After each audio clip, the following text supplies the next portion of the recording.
Traité d'influenceur qui parade torse nu au bord de la piscine et obsédé par les caches et les vues. Le général Valsero s'est retrouvé dans l'obligation de donner un droit de réponse tout en respectant l'âge et le statut social de Maître Alice Combes. Une situation qui a laissé les internautes perplexes alors que les tensions règnent à cause des tensions post-électorales. À cet effet, nous avons fait venir 2 experts pour nous expliquer cette analyse qui se passe entre les deux. À ma droite, nous avons M. Simon Toué, l'incompris.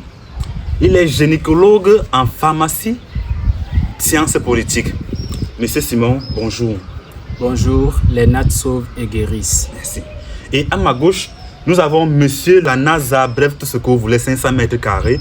Lui, il est policier au ministère des Finances. Sans plus tarder... C'est un ministère des Finances.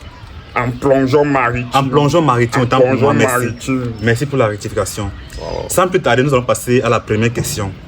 Monsieur l'incompris, théoriquement, c'est quoi l'effet du bon diable selon le général Valsero? Il faut d'abord savoir que l'enfer, c'est les autres, disait un célèbre chanteur dont j'ignore le nom, je crois Grand Barak. Le diable, étymologiquement parlant, vient du grec diablore, qui signifie elle, et diablo, qui signifie diablo. Angèle Salvador. Le bon diable, selon la science, c'est l'action d'aller à l'encontre de tout ce qui est contre. Comme pour dire que si tu es en couple avec ta copine et que tu te rends compte que les sentiments ne vont plus trop de pair avec les mères. Monsieur l'incompris, Oui. il y a une tension entre le général Valsero et Maître Alice Combes. Parlez-nous de ce qui signifie. Bien c'est quoi l'effet du bien bon évidemment. Il y a un auteur célèbre qui a dit dans son ouvrage, si tu dors, ta vie dort. Il a dit étant éveillé, parce que s'il dormait, je ne crois pas qu'il aurait eu cette présomption d'innocence. Affecté à l'hôpital gynéco-obstétrique, psychiatrique, c'est comme ça donc qu'il prend la clé des champs. C'était la clé vachette. Et en même temps, Passez-moi la parole, c'est comment avez-vous? Passez-moi laisse-moi la parole. chuter, monsieur. Passe-moi la C'est parole. mon temps de prise de parole. Passez-moi la Quand parole. tu parles, je Ça ne va te aller. coupe pas la parole. Monsieur Chuté, Ne m'invitez plus sur ce plateau. Tu m'invitais plus sur ce Moi-même, plateau. j'ai libéré le plancher. Non, Moi-même, j'ai libéré vous ne le m'invitez plancher. plus sur ce plateau si j'ai toujours affaire à ce genre de personnes. Ça, c'est quel individu? Monsieur, ça? calmez-vous.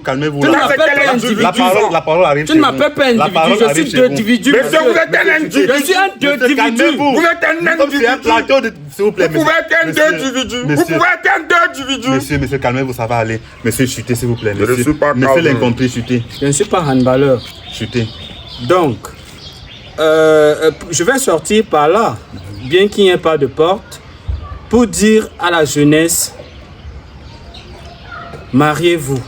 Merci pour votre belle Il fait prise de froid. parole, monsieur l'incompris. Alors, les amis, nous allons passer directement à la deuxième question à monsieur la NASA. Quel est votre regard sur le clash qu'il y a entre les pro-Camto, devenus les pro-Tiroma, et les pro-Tiroma, devenus les pro-Camto? Merci de m'avoir passé la parole. Voilà.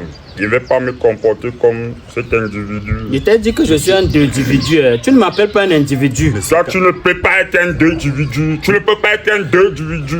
Monsieur, répondez à la question. Monsieur, ça va, c'est votre tour. On parlait du regard. Quand je regarde en face, je vois Jésus sauvé et guéri. Jésus sauvé et guéri. 2 jours après, au préambule, après avoir traversé le crépuscule, j'ai aperçu Arrache-Clou en train de se marier avec Madame Arrache-Clou. C'est là où maintenant il me fait comprendre que, Nyoxé, je me marie.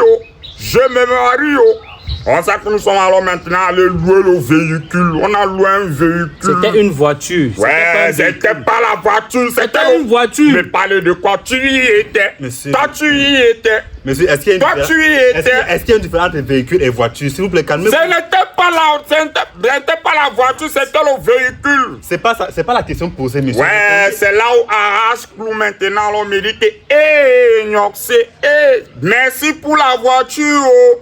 Sa femme est aussi venue, elle m'a dit merci pour la voiture. Oh. Les 2 roues se sont percées d'abord. Après maintenant les 2 autres roues se sont encore percées. Après les 3 autres roues se sont encore percées. Dans ces remorques d'assaut. Mais parler de quoi? Ouais, c'était les pneus. C'est simple. Demandons à la papa au journal. Demandons à la papa au para. Mais parler de quoi? Vu le regard. Déjà, monsieur, moi j'ai dit, franchement, invitez les personnes. Ça, c'est de la peignafobie. Nous allons arrêter l'émission. Invitez les personnes cultivées sur ce plateau. Toi, tu as combien d'hectares? Toi, tu as combien d'hectares? 3. Mais ne pas de la cultivation. Toi, tu as combien d'hectares? J'ai 3 hectares, monsieur. Quelqu'un qui a 27 hectares. Quelqu'un qui a cultivé 27 hectares de macabo, plantain, haricots. Merci pour votre haricots beans. Mais parle de quoi? Merci pour votre intervention. Nous arrivons à la fin de notre émission. Je ne suis pas venu avec les armes, je ne suis pas venu avec le gilet pare-boue. Ok, merci. Bonne semaine à tous et à nous revoir. On se revoit quand même. Demain.